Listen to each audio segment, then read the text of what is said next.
Good morning to all. We are continuing with the chapter Water Resources. Just we can recall the previous session. We were discussing about the major water resources in India. Among that, canal irrigation in India. Two types of canal irrigation, that is inundation canal and perennial canals. Its advantages, disadvantages we have learned. Also, canal irrigation, it is mostly used in northern part of India. That is also discussed. Second type of irrigation in India, traditional irrigation in India, that is the tank irrigation. First of all, you have to remember that tank irrigation mostly found in peninsular plateau regions of India. Tanks are constructed in the areas of natural depression by building earthen embankments, artificial cement constructed structure to prevent the flood, or the masonry walls to collect the water. So this natural depression or the artificial embankments are found in the Deccan Plateau region or in the Peninsular Plateau region, South India. So tanks are used mostly in Peninsular India, where the underlying hard rocks do not allow the water to seep through this area. So tank irrigation is widely used in South India, areas which are dependent on rainfall or water supply is available. And what are the conditions necessary for the tank irrigation? First of all, natural depression by building earthen embankments are needed. I told it is artificial embankments. Most of the areas of Peninsular India, South India, uneven with many natural depressions are there. That is why there it is mostly using hard rocks of Deccan Plateau, which are non-porous also. And the Deccan Plateau consists of underlying hard rocks, which are impervious, not affected to pass through the water, or non-porous also. Water will not penetrate through this area. So these are the conditions necessary for constructing or the building the tanks. Mostly in South India it is found. So hard rocks of Deccan Plateau which are non-porous, South India receives monsoon, hence tank collects water during the rainy season. So these are the conditions which is needed for the tank irrigation. Now, tank irrigation, its advantages and disadvantages we have to discuss. It is cheaper than the other type of irrigation. As we know, canal irrigation, long area, it has to channelize the water, it has to construct the canals. But comparatively with the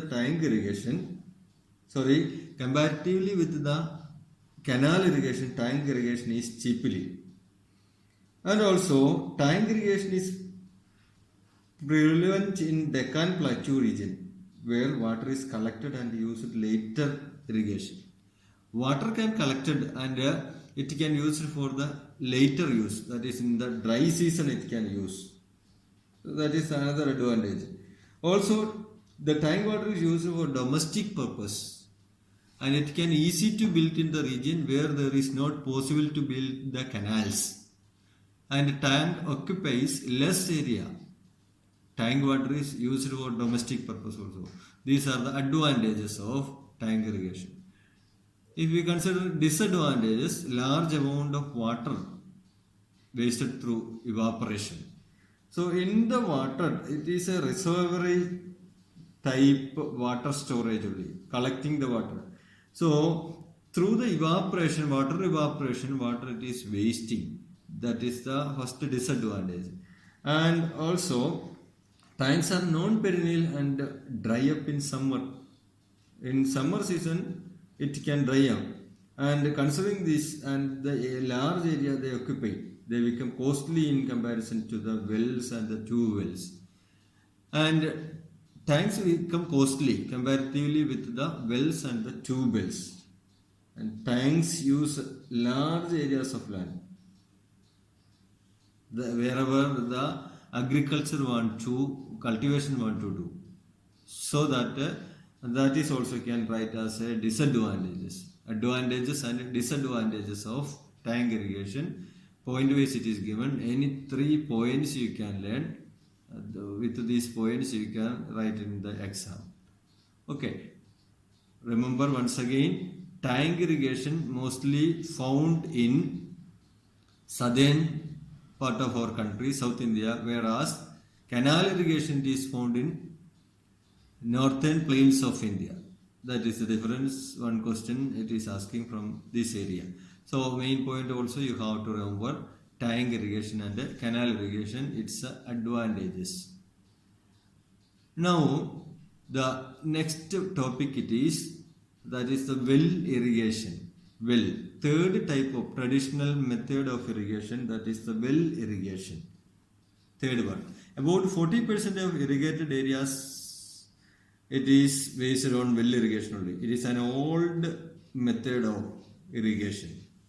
So the well irrigation it is using for the domestic purpose, agriculture and drinking purpose. About 40% of irrigated area is in India under the well irrigation. What are the favorable conditions which is needed for that? The water table should be high.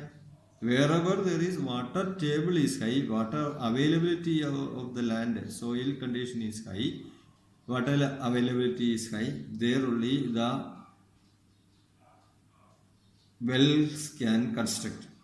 Secondly, the ground should have soft rocks. Then only well can dig. The ground should be soft, rock should be there. Then the well can done. And most suitable to dig the well along the river beds only. Nearby the river side only, river beds only, it is most suited area to dig the wells. So these are the favorable condition for building or digging a well. Now, two types of wells are there. There are two types of wells are there. Which are they? First one, it is the surface well, or it is also known as ordinary wells. Surface well or the ordinary wells. And second type, it is tube well or the bore wells. These names you have to remember. Sometimes based on these names, some of the question can ask. So the wells are also two types are there. Like the canals. Canals, it was two types. We have learned inundation canal and perennial canals. Tank, there is no division. And third type it is well. Wells are two types. Surface well and tube wells. Surface wells also known as ordinary wells, and tube wells are also known as bore wells. So, regarding some of the factors related with the surface well, what are the important factors? Its advantages, first of all, we will see. It is the simplest and cheapest method of irrigation. Individuals can dig the well in their own individual places or the locality. That is why it is the simplest method or the cheapest method of irrigation. And an independent source of irrigation, not dependent, no need to pay the tax to the government or anybody. The personal property itself it can dig. That is why it is the independent source of irrigation. And well can dig any convenient places wherever water availability is there, water table is high, and groundwater ground should be, if it is soft rocks are there nearby the riverbed area where availability of the water is there the wells can dig. So no payment for the well irrigation. These are the, and also one more point, it is chemicals like nitrates, sulfates, etc. adding the fertility to the soil by the well irrigation. If the wells are used for the cultivated area for the irrigation, automatically from the soil only this water is derives. That is why nitrates and sulfates are rich in this area, this water. So it is adding the fertility by irrigation. It is adding the fertility to the soil. These are the advantages you have to remember. So also these wells are, the ordinary wells or the surface wells are also known as kacha wells. Such wells are normally constructed where the water table is high. And also, these are not lined by bricks or cement. Kacha wells are not lined by the bricks. And also ordinary wells, two types, Kacha wells and Pokka wells are there. They are with cement or brick and are mostly covered and safe for supplying drinking water. So there will be rings will be there. Unlined wells or the lined wells they are. Unlined wells also known as Kacha well and lined wells also known as Pokka wells. Lined wells, it is rings will be there. Unlined wells, it will be without the rings. The wells are constructing or the digging.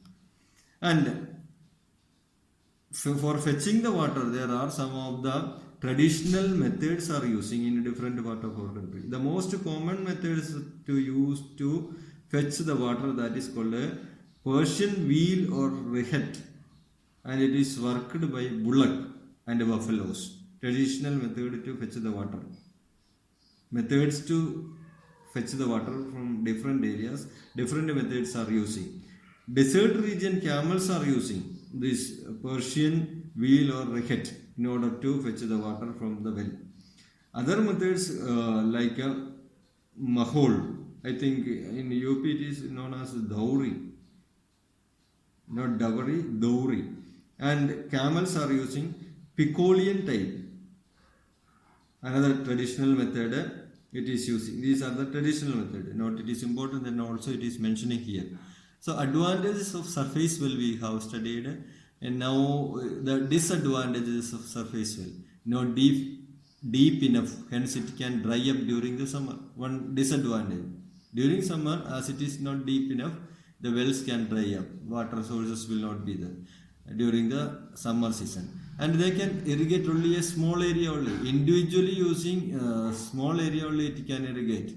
Wide irrigation it is not possible.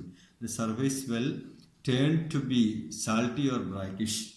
Some of the area from the soil directly it is deriving the water. That is why it can be salt content or it cannot be used some of the area. That is the inconvenience. And also several chemicals such as nitrate, chloride, sulfate, etc. are mixed in well water. They add to the fertility of the soil. That is we can write as the advantages. So these are the advantages and disadvantages of the well irrigation, that is the ordinary well or the surface well. And next we have to see the tube wells. Where are the tube wells are found? Before that, what is a tube well? Some of the question paper we found that define a tube well or what is a tube well. You can write that a tube well is a bore well dug with a drilling machine and water pumped manually or using electric power. So tube well is a well which is dug by the drilling machine. Drilling machine is needed. I think you are found somewhere the area. Drilling machine, with the drilling machine it is digging. Machines are using for the digging the bore well or the tube well, and water it is taking out by the help of the pumps, either by the hand pumps, that is manually, or using the electricity. So here electricity is needed. This definition or this statement you can write as the tube well. It's a definition you can write. Now tube wells, its advantages and disadvantages we have to study. Before that, some of the facts. Irrigation by tube wells has been done since 1930 onwards in India. So Ganga, Yamuna areas it is mostly used. North Indian area it is using. Most of the North Indian parts of India, tube wells for the irrigation, cultivation area it is using. As I told, it is using with the drilling machine. Electricity also needed.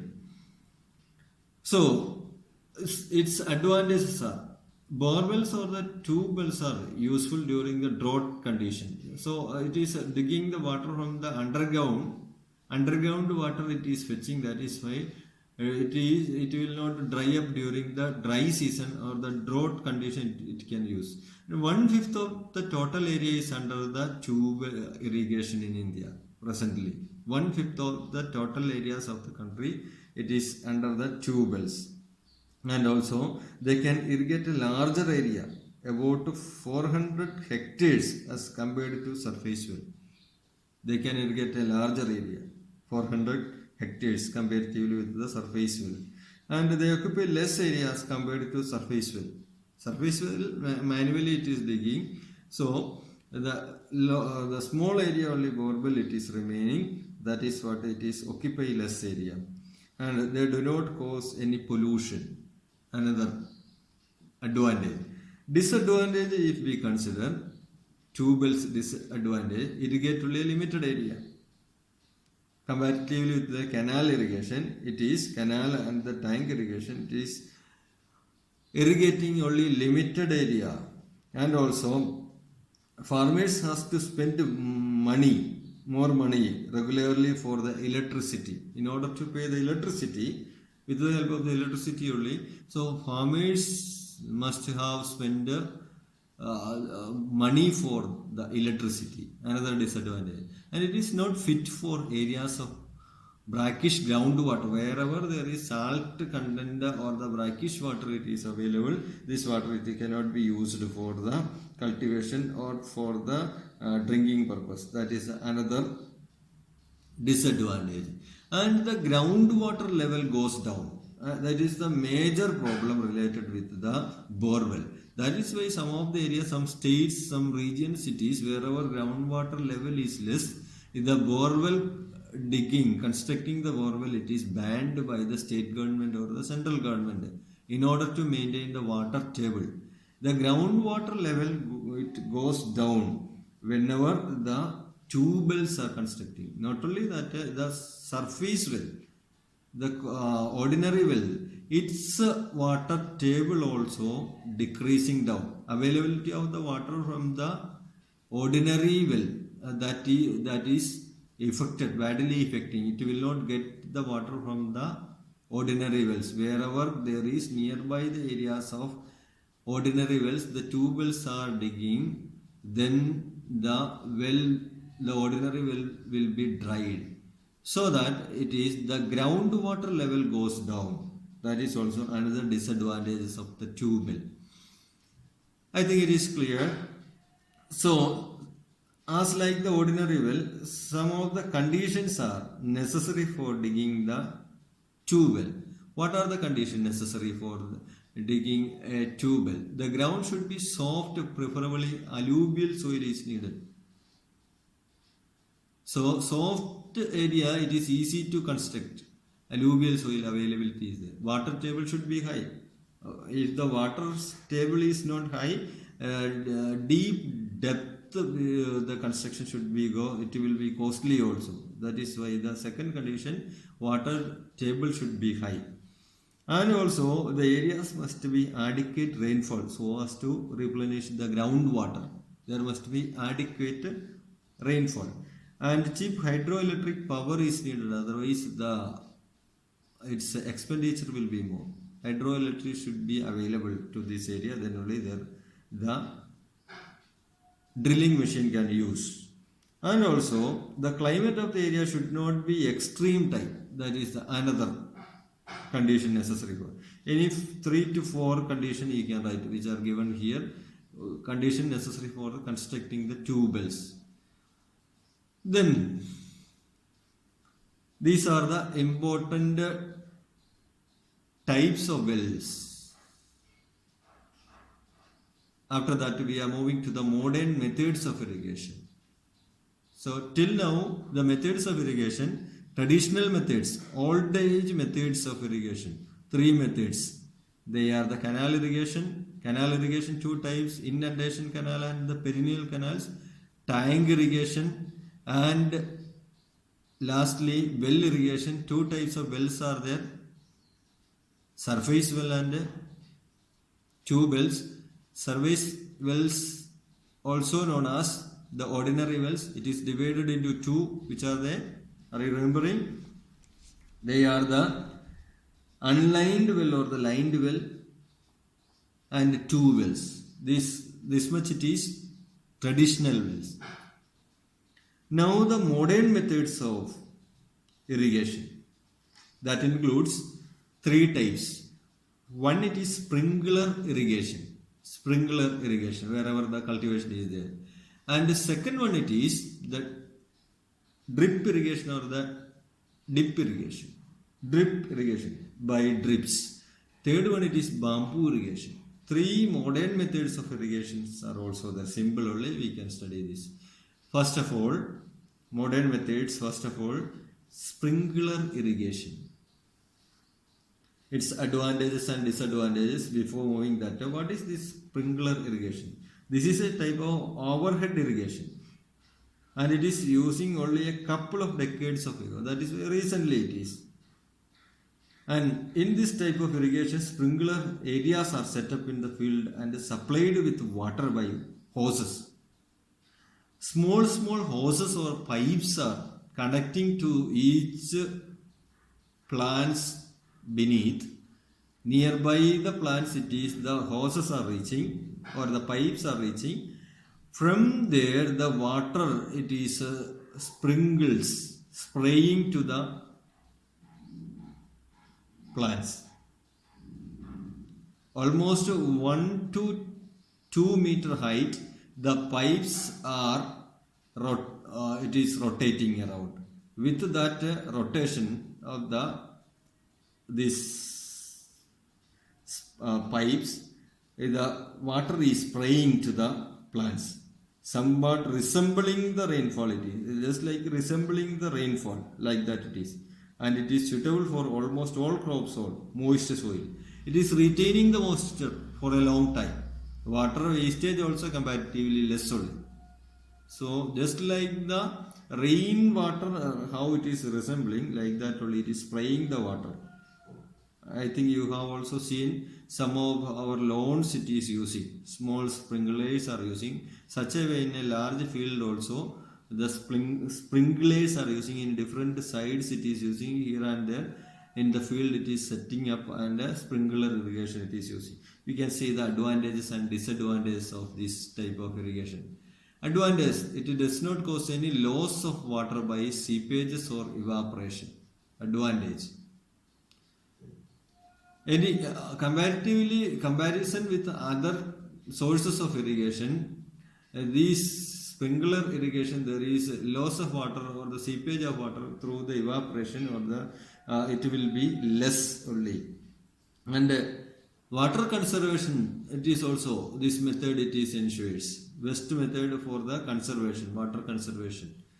And thirdly, suited for arid and semi-arid region, wherever water availability is less, that area this sprinkler irrigation is most suitable. And water management is easier than the surface irrigated system. Water management through the pipes only. Once the pipes or the hoses are set up, it is easy to manage and does not interfere with the cultivation and less waste of water also. Wastage of water it is less only. And higher application efficiency. High and frequent application can be effectively accomplished, and easy mechanization and automation, less labor is needed. Once it is set up the sprinkler irrigation, no need more labor and easy mechanization only. Automation, automatically the irrigation it is possible because the sprinklers are working that easily, automatically, that is also. These are the advantages of the sprinkler irrigation. If we consider the disadvantages, high initial cost and high operating cost. Initially, beginning we have to spend much money and high operating cost also. For operating each areas, it has to connect with the hoses or the pipes, that is, and the sprinklers also want to use, that is the operating cost, it is high. That is the first disadvantages. Water application efficiency and the sprinkler irrigation strongly affected by the direction of the wind.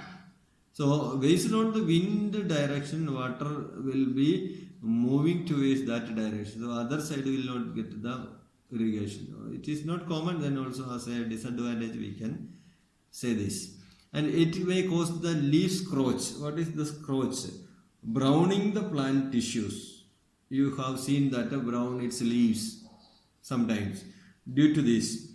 Particularly sensitive, and it can lead to the leaf scrotch, browning the plant tissues, and also the leaves can be affected by the salt deposits, and it is leading to the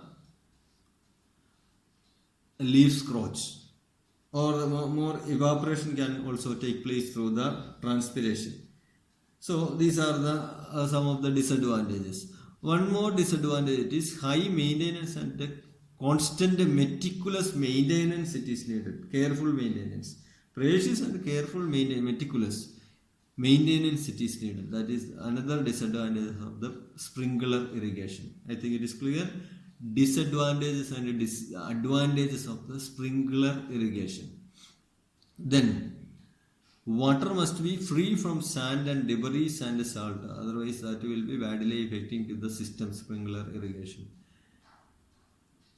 Then the next part of our topic, that is the drip irrigation. Drip irrigation, what are drip irrigation? It is water taking directly to the roots of the plants or the trees. In order to prevent the water wastage, water is taken directly to the roots of the plants.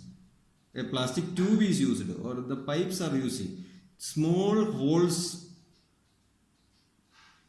or the hoses are using towards the roots of the plants.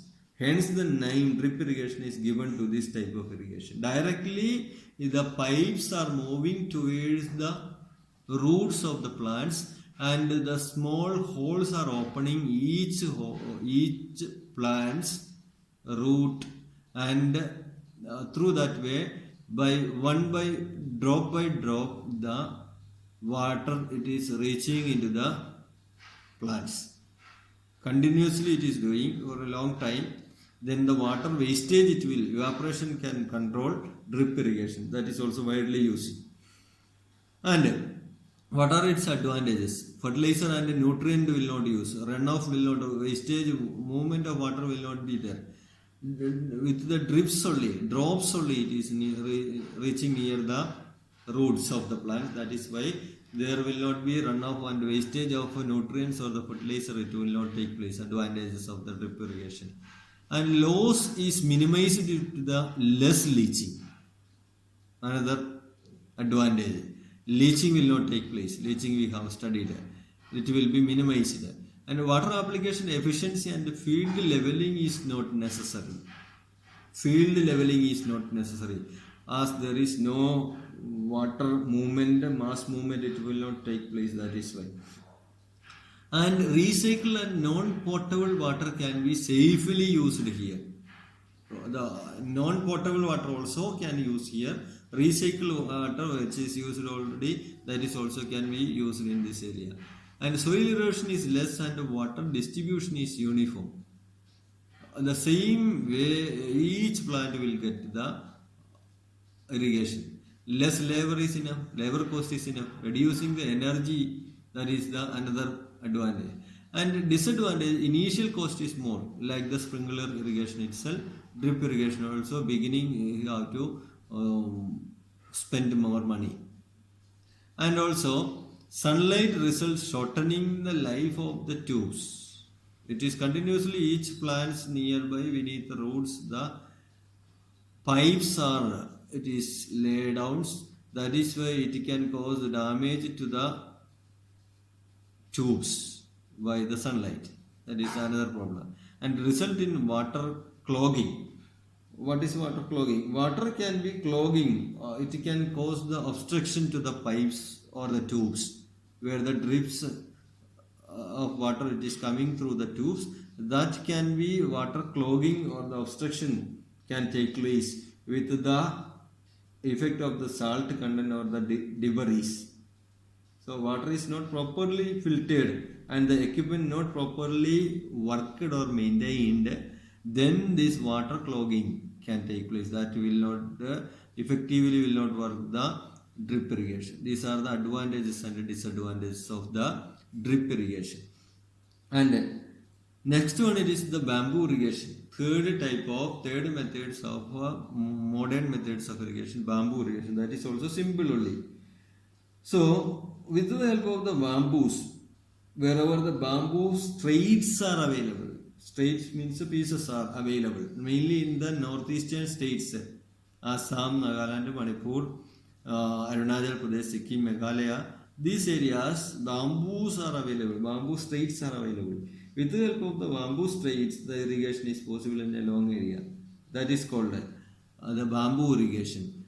So, the bamboo straits are acting as a tube or a pipe. What the PVC pipes are doing, the same work it is doing. So, advantage, it is no need of power and it is economical also. That means profitable also. Does not need any fuel or the power. Economically effective it is. And also implemented in regions where bamboo available free of cost.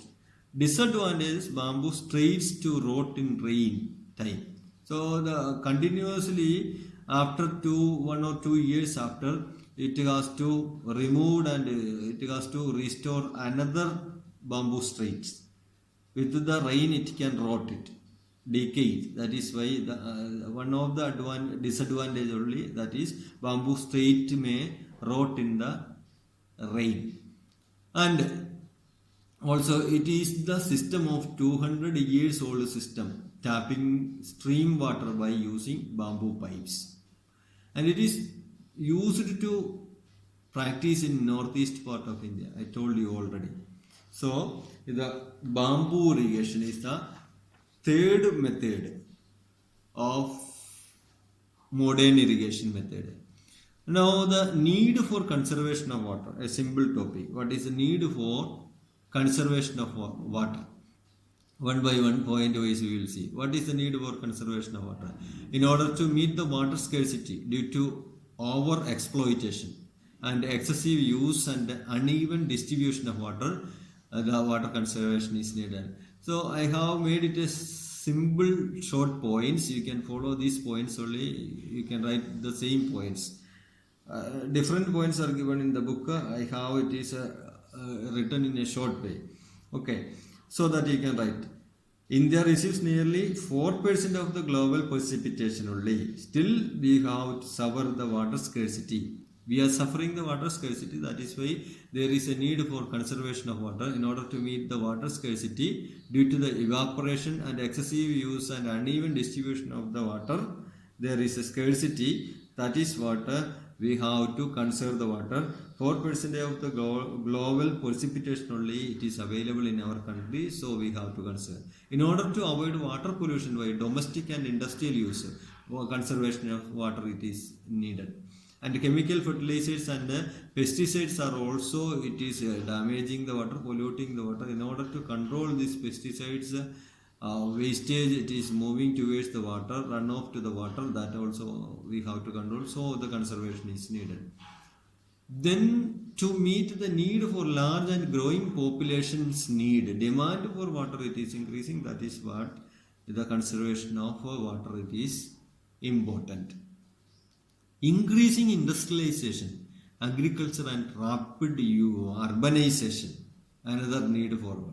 So India, like a growing country, industrialization it is increasing and rapid urbanization it is increasing. Agriculture field also for the irrigation it is needed. So these are the other need for conservation of water.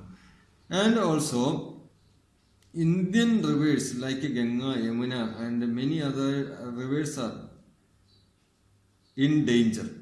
of turning into toxic streams because of rapid industrialization and all. So that in order to preserve these rivers, water conservation it is needed. And reducing per capita consumption of water, each one's individual consumption of water, and preventing wastage of water, the water conservation is needed. So reducing per capita water consumption, it includes wastage of water we want to reduce, a loss of water through the leaking of taps and pipes, and canals and pipes that transfer water from dams to houses also contribute nearly 50% of water loss. For that, in order to reduce the water consumption, per capita water consumption, and preventing water wastage, the need for conservation of water is essential. Now the next one, conservation practices. What are the ways we can conserve the water? The following steps are necessary for practicing conserving the water. In order to practice the conservation, some of the steps, 3 steps are there. First one, it is developing water saving technology. Some technology you want to develop. Then preventing water pollution. Second step for conserving the water. So we were discussing that what are the need for conserving the water. There is an urgent need for conserving the water as it is a scarce factor, urbanization, industrialization, and also preventing the water wastage, it is needed. So these are the steps which are taken for conserving the water. First of all, developing water saving technology and preventing water pollution.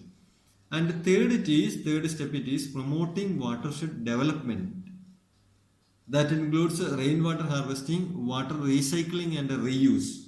So promoting watershed development, rainwater harvesting. Rainwater harvesting, another topic we will study next topic. That includes 2 methods. Groundwater recharging and rooftop water harvesting are the 2 methods. Water recycling, these are the recycling methods. So conservation practices, conservation methods it is includes some of the steps which are taken for the conserving or protecting the scarce water.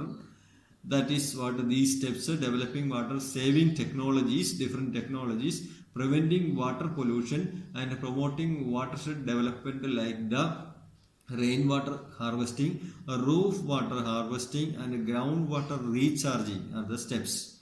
We will find out these, which are the steps. Water harvesting methods. Methods of water harvesting.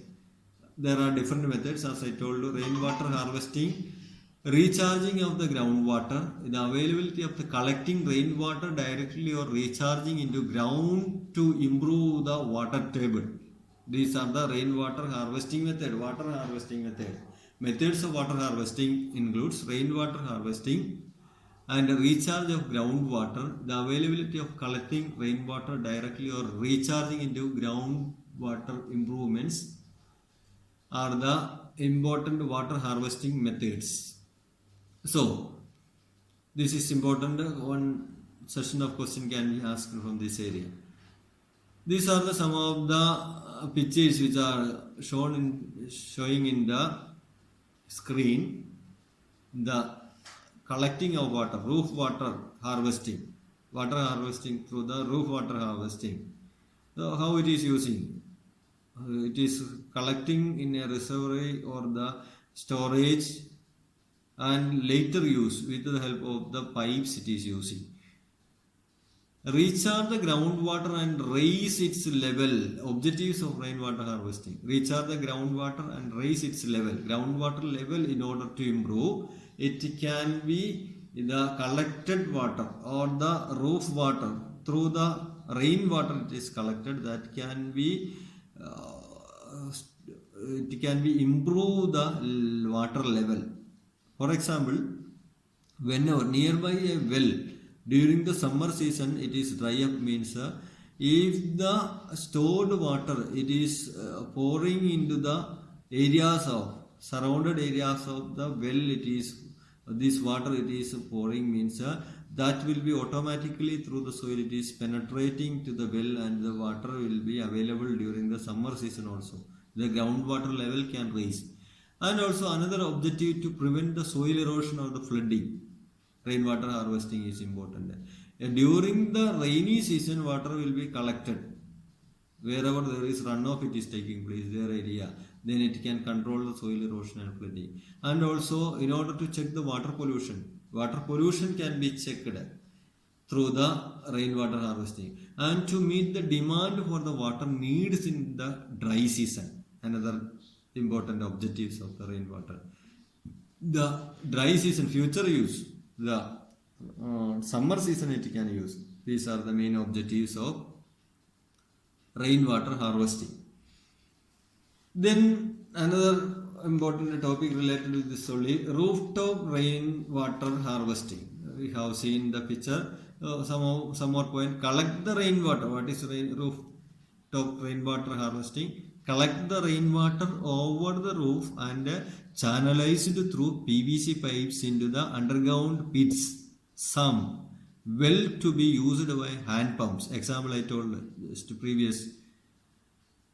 And collect the rainwater over the roof and channelized through PVC pipes into the underground pits or into the well, not directly on the surrounding areas of the well, used by the hand pumps. That is the rooftop rainwater harvesting. And it maximizes the use of the rainwater and prevents wastage of the water. Also does not need major expenditure for this. Collecting the water, one of the pit is enough. Even through the pit it can use. Different methods are there for the rooftop rainwater harvesting or collecting the water. The earthen pits also we can use for the collecting. Reservoir as a earthen pits. And also it is very simple and cost effective also. No need of much amount of money to spend for this collection. Rooftop rainwater harvesting. And practiced by the individuals. People can individually make use of this technology. Now the advantages and importance of rainwater harvesting. What are the advantages and importance of the rainwater harvesting? It's a small topic only, that is also. It is increasing the availability of the water during the dry season, summer season, and reducing the dependence on the underground water. Underground water, tubes it is less we can use. Underground water table will go down if it is using more underground water. And improve the quality of water by diluting salinity. So rainwater, there is no amount of salt content is not there, less amount only most of the area. So by the rainwater harvesting it can improve the purity of the water. Quality of the water can improve by diluting the salinity, and does not cause pollution, and it is eco-friendly. It will not cause the pollution. It improves the soil and moisture and reducing the erosion. It is cost effective and affordable also. It will not cause the pollution, and it is environmental friendly, eco-friendly, cost effective, reducing soil erosion, improves soil moisture condition, and provides drinking water also. So this is the advantages and the importance of rainwater harvesting. Now the rainwater harvesting in different states.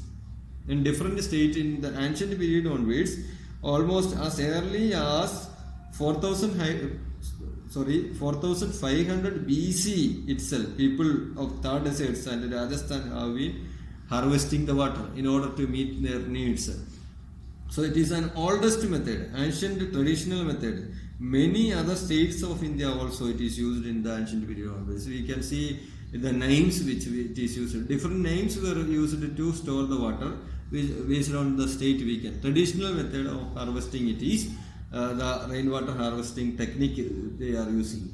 And also the largest cities of India it is using. Now modern time also it is using these methods of rainwater harvesting. It is practiced cities like Chennai, Bangalore, Delhi and Mumbai it is using. And most of the states like Andhra Pradesh, Telangana, Tamil Nadu, Assam and Rajasthan government it is taken as a policy also it is using in India.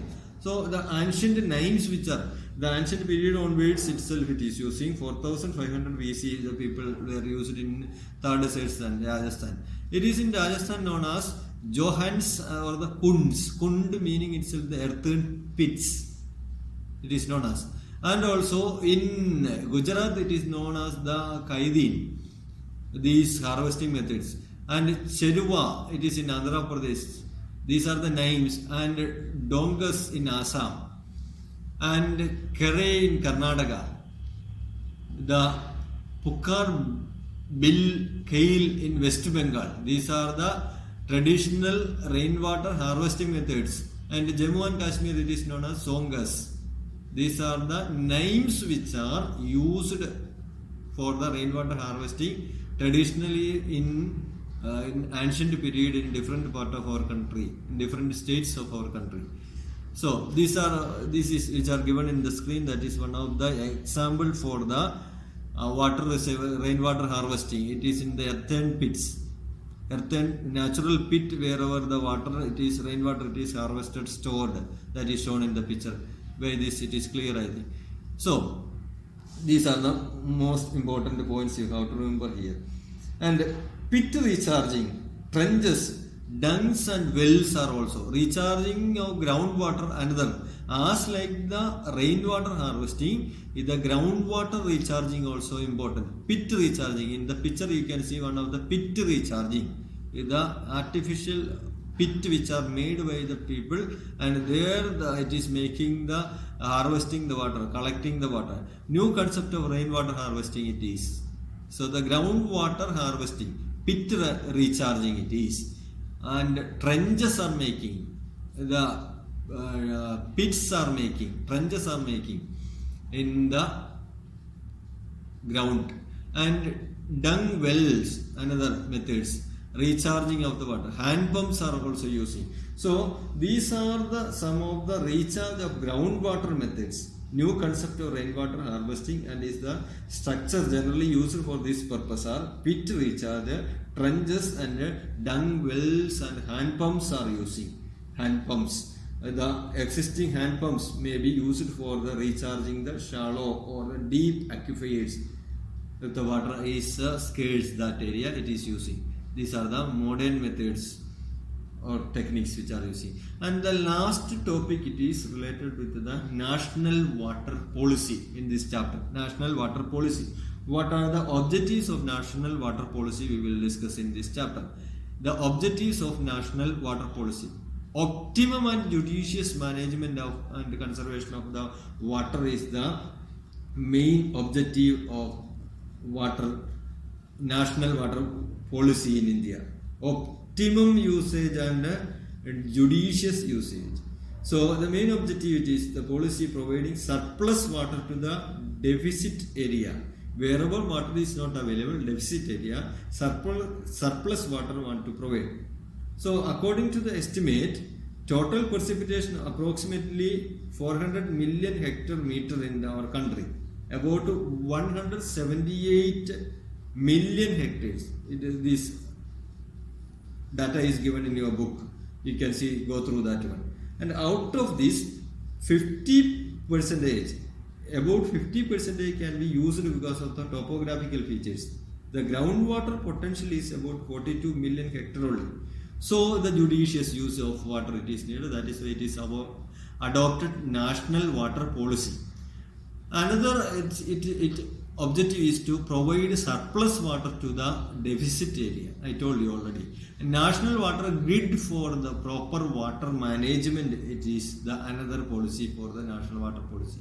Minimizing the loss and wastage of water at the storage. That is another objective of the national. Reducing the water pollution and improve the quality of the water in its source. Pollution want to reduce and improve the quality of the water. Another objective of the water policy. And reduce the runoff, soil erosion and slitting of riverbeds are the another objective. Recharging of groundwater is also another priority of the national water policy. These are the important points we have to remember.